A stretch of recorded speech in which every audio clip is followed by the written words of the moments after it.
Hello, my name is Jeff Dover, and today we're going to have Sara Root tell us what gap insurance is. Every now and then clients will come into our office and have issues with their property damage, and the term gap insurance will come up. So if you would, define it for our viewers, Sara. Okay. Gap insurance is a type of insurance that essentially bridges the gap between what the fair market value of your vehicle is and what you still owe on the vehicle.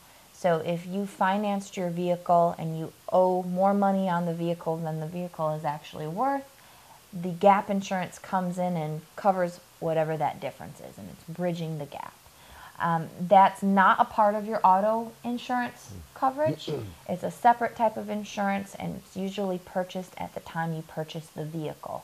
And it's part of that paperwork that you're signing off on when you purchase the vehicle.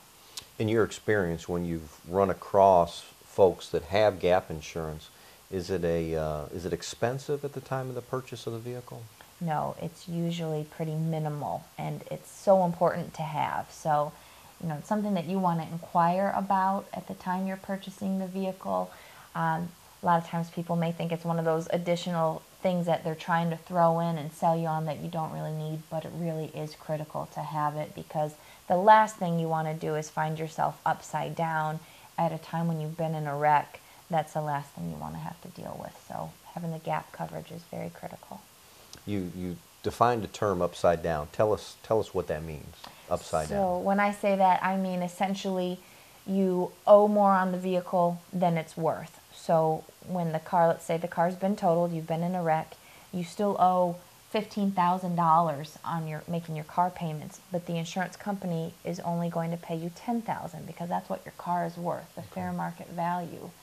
So then there's $5,000 there in my example that isn't covered. It would be covered by the gap insurance. So that's where it comes into play. Very good. Thank you.